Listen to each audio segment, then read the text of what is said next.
Yeah, and I look at just a couple things. I look at just some of the comments. So I come at it from a little different perspective. I come at it from having been for about 10 years a commercial property manager, and I look at it from just a tenant owner relationship. And you look at some of the comments that the tenant is asking for, and as far as what their obligations are and their concerns and those kind of things. And those are reasonable questions to ask. Like the letter from their attorney this week demanding a copy of every piece of correspondence or email that goes back to day one. Yeah. What relevance is that to? You already have a term sheet. You've signed a contract. Yeah, I think that it from a build. If I was the building owner standpoint, you have to ask yourself, okay, is this a tenant that really wants to be here, and if so, and I believe that they probably do, is this a tenant that really can be here? Right. I mean, is this the kind of tenant that I want to have as an owner? And I think we're in a unique challenge here because in a normal business relationship between a landlord and a tenant, right? The landlord is the developer, and he or she or it, the entity, is in the business of, okay, I'm going to have to risk something because I expect to reward something greater than my risk, right? So I'm going to have to maybe take some losses to get the tenant in here, and the losses in this case might be tenant improvements. I'll have to put up some tenant improvements and hope that they pay their rent. But I expect over the long run to make a good return. I feel like we're in a situation right now where we've got two parties that neither one of them can afford or have the ability to lose, right? I mean, to even invest. So the city is in no position to have any losses because we're not in any kind of economy. That wouldn't be a prudent decision. So the city can't put up at-risk money and hope that it gets it back. Right, the citizens won't go for that. Like they did in the ballot initiative a few years back. Right, and they got strung up for that, right? So they're not in that position. So then you're left with Party B, regardless who Party B is, and you have to say, okay, are you guys willing to, maybe go a little bit beyond what you normally would do and risk for the future reward? And in this case, I don't think we have Party B that can do that either. And what I know, which is very little about pro franchises, is that pro franchises, for the most part, and I bet you probably can't count on one hand the number of pro franchises in the world that make, on a net basis, on an annual basis, make money. The Lakers and the Yankees. So there's two fingers. Maybe one of those pro soccer teams in England, maybe one of them makes some money too. But there's probably less than five that on an annual basis actually generate cash flow. Right? Positive cash flow, correct. So if that's the case, then you're talking about an owner of a franchise that has to have the ability to bleed money on a small or large scale. Like use Mark Cuban for an example. Yeah. So he's going to bleed out, let's say he bleeds out $3 to $5 million a year.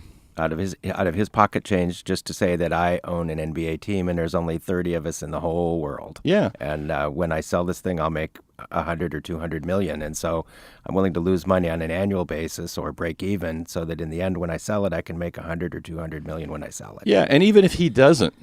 So I revert this back to, you weren't here last week, but I was talking about my adventures in Fort Lauderdale, Florida, and I was driving around seeing all these, multi-million, hundreds of $1 million of yachts just sitting there. Mm-hmm. And I said, the sun burning on them, birds crapping on them, but it's a trophy for those individuals because you know what? There's not just one of them there.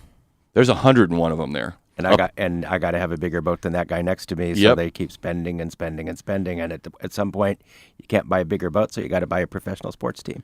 I mean, it's another trophy, right? So you and I were just talking about this earlier. So if we're in a position here where we're in a market, we're in a market where technically, based on the corporate sponsorships we have and based on our demographics and everything, we're not an A+ market, right? We're a market that probably can afford a marginal team and a marginal building. I mean that's kind of the market we're in. But so is San Antonio. Yeah, it's very similar to San Antonio. San Antonio's got an A+ building and an A+ team.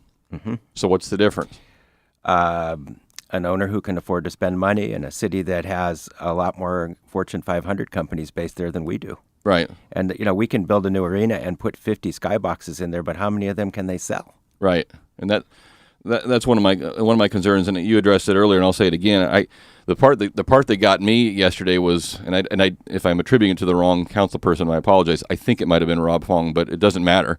One of them who was voted, yeah, let's continue on, but I'm worried. His comment was, Daryl Fong. Was it Daryl Fong? Yeah. So one of them said that we have to have 3 million people walk through that new building a year to make, with the surcharges to kind of make our nut, if you will, kind of cover what we got to do. And I started doing the math on that. Okay, if that's 42 home games, for an NBA team. So let's say it's a 20,000-foot stadium facility. So let's say that's 800,000 people. Yeah. So you're 150 nights. So you have to be completely sold out. That's like every other night. The Kings are going to take a third of it.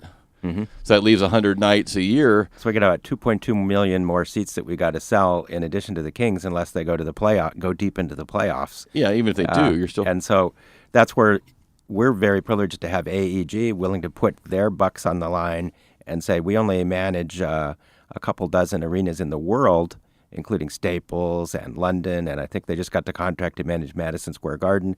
And they're saying we want an arena in Sacramento, and we're willing to put our money there. And we're willing to, we have exclusive rights to all the top entertainers in the world, and we're going to bring those through Sacramento, along with all the other places. They're going to hit Staples one night, they're going to hit Sacramento the next. And they're saying we can fill that arena, and we can put those 3 million people in those seats.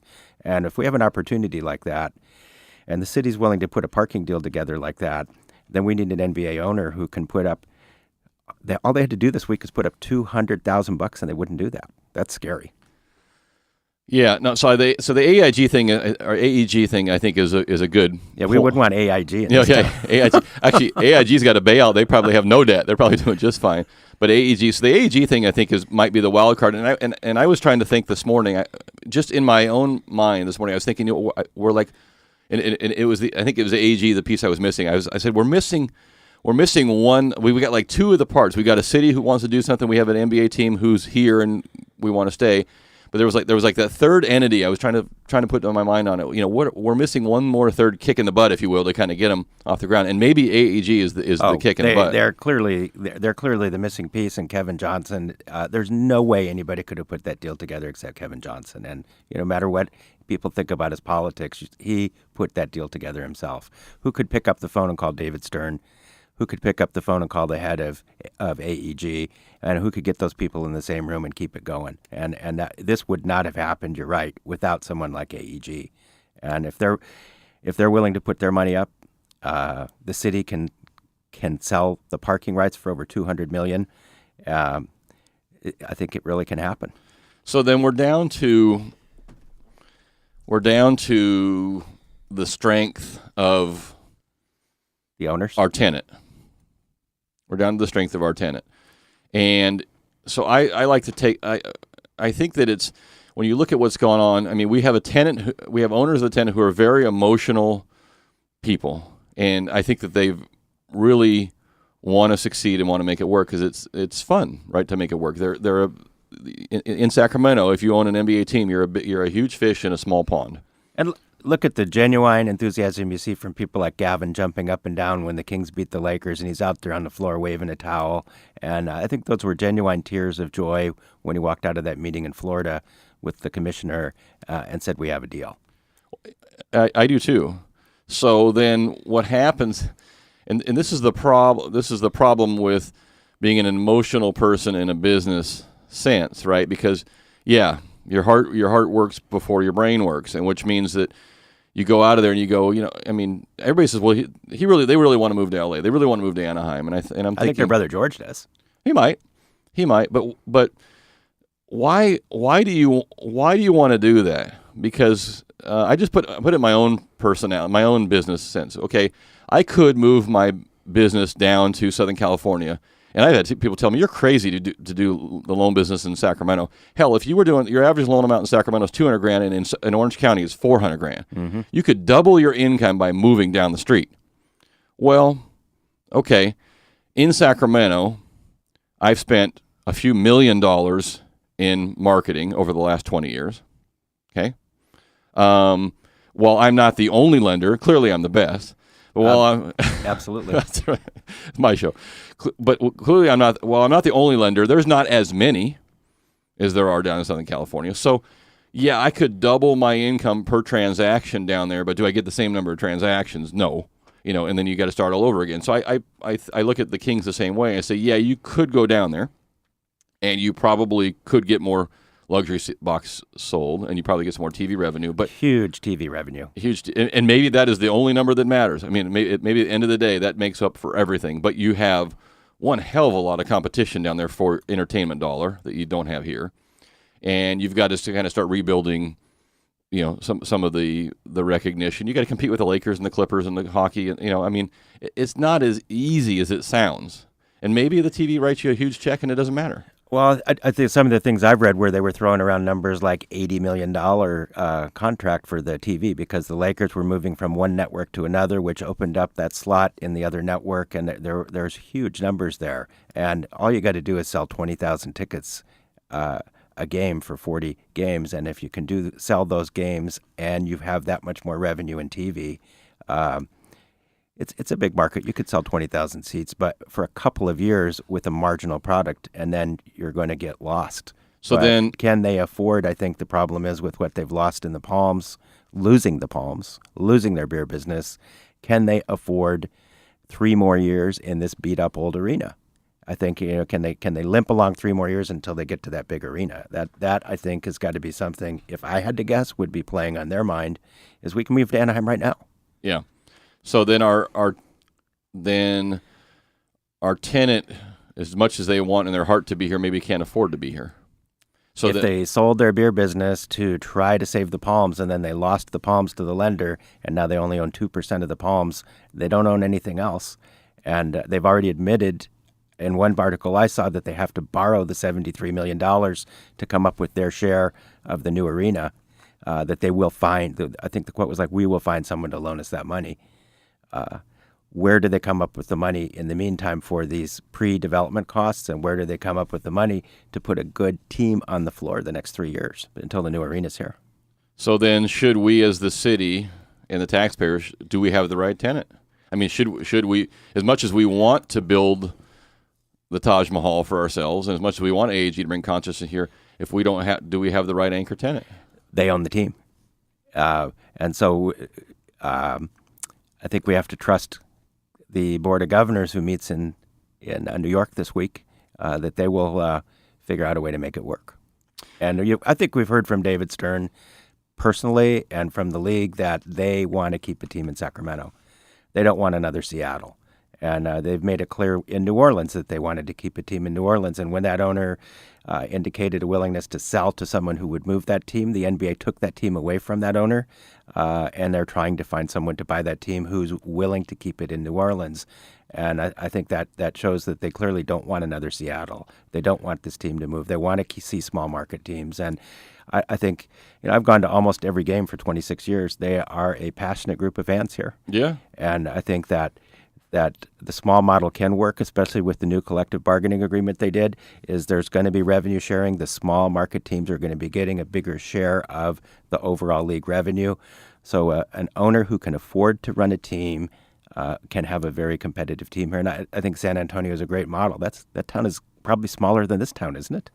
I think it is, yeah. And if you haven't been there, the building is way the heck out there, but it's a fantastic building. So. Anyway, I don't know. We have to continue on. We got to take a break here, but I think it's an interesting discussion. I think that it's unfair to say that the tenant is maybe playing games. I don't think that they are. I think that they really want to do.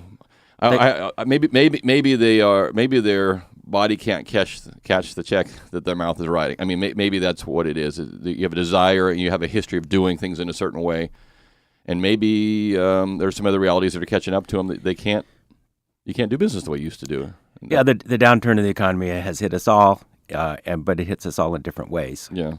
And what they were used to doing in the past, they're not able to do. They have to reinvent themselves, and hopefully that something will work out here. Yeah, I think the cash flow the cash flow discussion is the probably the where we're on to something. And we were talking during the break. Forget about this discussion. Let's just say that I owned a widget factory, and every year for the past 10 years and for the next 10 years, I make $100,000 a year every year. I mean, I don't even have to show up. I make $100,000 a year.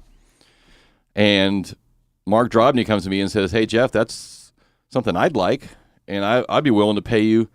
Hell, I'll pay you the next 5 years worth of your income right now. Write you a check for $500,000. Here you go. Take my $500,000 check, and now right now for the 1 minute I cash Mark's check, I'm loaded, right? Until you have to pay your taxes. Yeah, but I mean, I'm used to making $100,000 a year. I got $500,000 in my account. Yeah, I am loaded.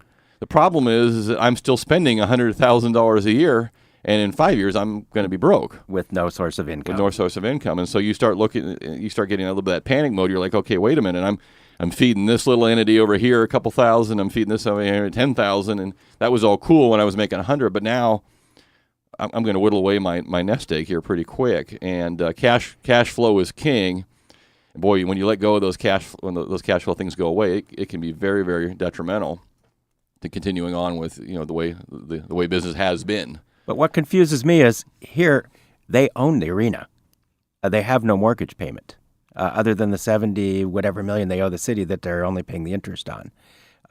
They own the concessions. They own everything here. They have the ability to put 15 to 17,000 people in the arena every single game.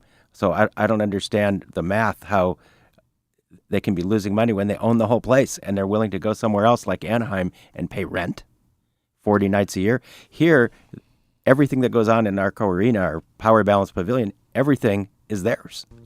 Every day of the night, every day of the week, every day of the year. So I don't know what's been loaded into the business model there. Interesting discussion, though. That's why we're sitting here and they own a basketball team. That's right. I own this pen free and clear. Well, I might have a small mortgage on it. Hey, if you want to jump in the conversation, 339-1140, 1-800-920-1140. You can text me at 441140. This is Talkin Money. My name is Jeff Tarbell. We'll be right back.